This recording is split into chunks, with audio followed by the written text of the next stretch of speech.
Mukhang ito yung ilalagay na pangharang ng mga water hyacinth at mga kalat, no, dito sa bahaging ito ng Pasig River.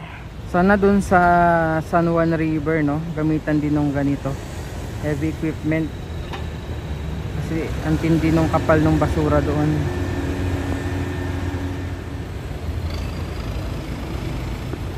At ayan na yung mga bula,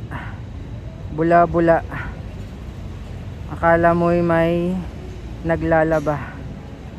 Ayan, oh. Ayan, so napuno na yung unang lagayan ng mga water hyacinth. Ito yung isa, no, naka-standby naman dito. Sana ma-spatan din natin, no, yung kulay asul na mga gamit din na panguha ng mga basura at water hyacinth.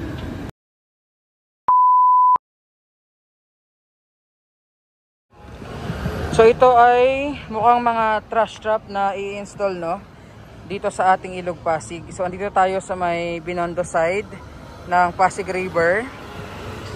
At nadaanan natin itong mga kulay dilaw. So mukhang ito yung ilalagay na pangharang ng mga water hyacinth at mga kalat, no, dito sa bahaging ito ng Pasig River. Ayan, mahaba yan. Actually meron tayo niyan sa ilalim ng Jones Bridge, pero dito sa may Intramuros to Binondo Bridge parang wala pa. So baka ito yung gamitin, no, as trash trap. Ayan. So andito na tayo sa may kabila, and papasilip ko muna sa inyo yung itsura nung esplanade sa bahaging ito. Ay, bago yan, pakita ko muna yung yung Intramuros to Binondo Bridge, kasi kung makikita nyo, no, wala siyang trash trap dito. Yan. Tapos ito, dito tayo. So ito yung phase 2 ng Pasig River Esplanade. Ito yung hindi natin makita, no, pag andun tayo sa may Jones Bridge. Sobrang haba pa pala after nitong part na to ng Esplanade. Yan, no. So andun na yung mga river warriors. Ayan yung mga water hyacinth today, Friday, June 21, 2024. Tapos andito yung skimmer. Punong-puno ng mga water hyacinth yung skimmer. So nag-unload sila ngayon, no, ng mga water hyacinth. So dyan yung ating mga MMDA. So hindi lang river warriors yung nag-aalis ng mga water hyacinth dito, no, pati yung mga MMDA natin, mga flood control po yan. So aside dun sa dalawang water trash skimmer, meron din sila ditong parang rubber boat, no, na ginagamit pang kolekta. Tapos dito iniipon yung mga water hyacinth sa pinaka truck.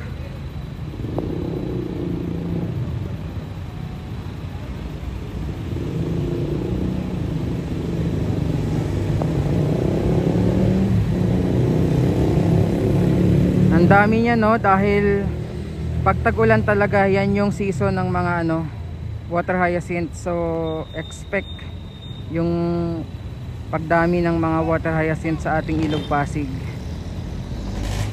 Pero tuloy-tuloy naman po yung paglilinis and pag-harvest ng ating mga river warriors at ng ating MMDA. Yung flow ng water hyacinth is pabalik dito. Unlike paghapon, nung nakaraang update natin, palabas ng Manila Bay yung flow ng mga water hyacinth. Ngayon kasi is high tide, kaya pabalik naman dito yung mga water hyacinth. So ganun lang po, no, kapag hindi siya ma-harvest, hindi siya makuha, pabalik-balik lang yung mga water hyacinth. At the same time yung mga basura, depende po kung high tide or low tide. At yung mga nakikita yung bula na yan ay galing dyan dito sa may pumping station po ng Binondo. Kala mo merong laundry shop, no, sa dami ng bula na lumalabas. Oh, tingnan nyo naman.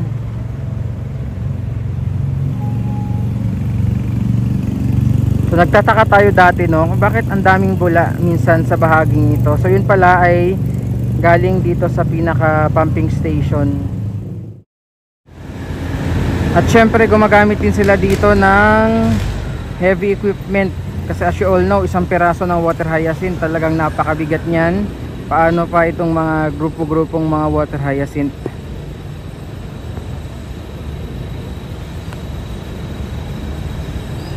Ayan. Panoorin muna natin.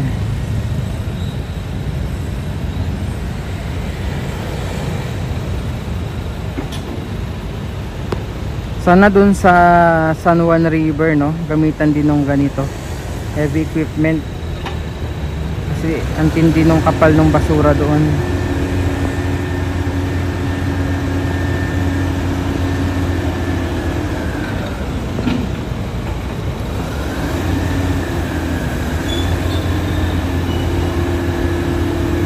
So dito nilo-load lahat yan.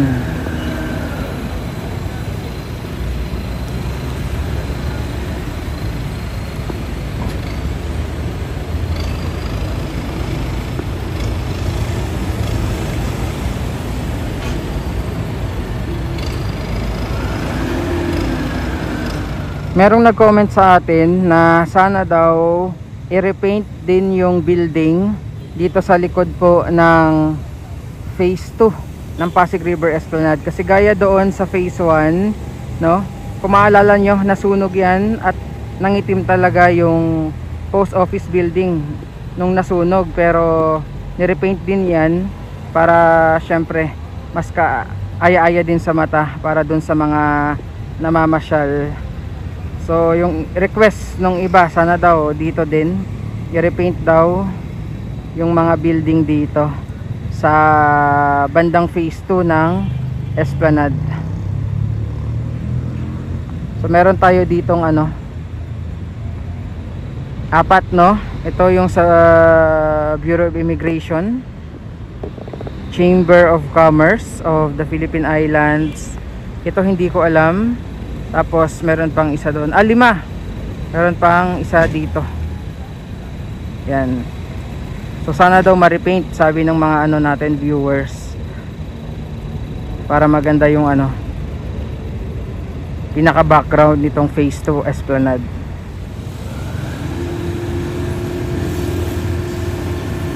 Dami, oh. So today lang po yan.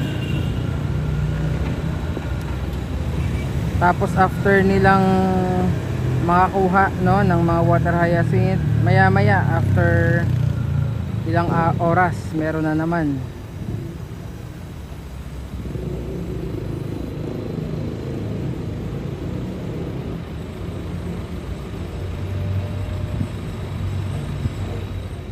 At ayan na yung mga bula. Akala mo'y may naglalaba. Ayan, oh, daming bula. Yan yung pinagtataka ko dati, kung saan galing ba tong mga bulang to.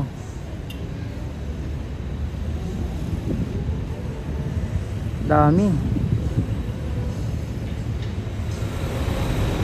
Grabe, ang dami palang ano, ang dami palang laman nung skimmer. So ito, yung isa pa lang ito, andun pa sa likod yung pangalawa na punong-puno din nung mga water hyacinth. Parang ang aga nilang mag-start mag-harvest ng mga water hyacinth dito, no? Kasi ngayon pa lang punong-puno na, maaga pa.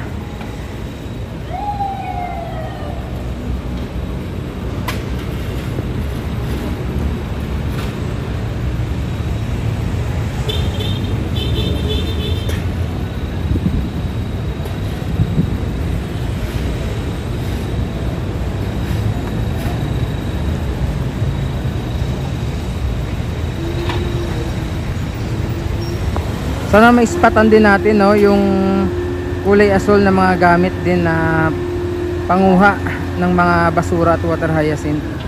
Hindi pa natin nakikita nag-ooperate yon. Ito pa lang yung skimmer. Laking bagay din talaga nitong mga skimmer para hindi na umabot sa Manila Bay, lalo doon sa Baywalk itong mga water hyacinth.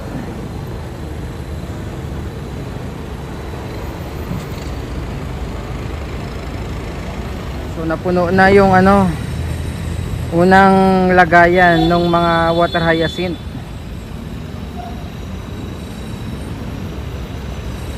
Ito yung isa, naka-standby naman dito.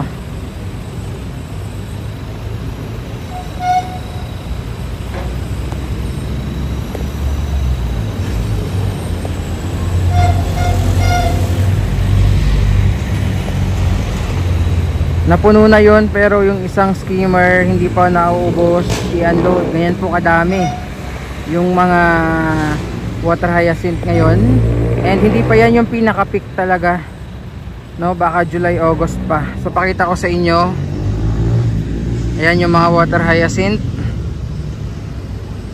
Pabalik sila dito kasi nga high tide.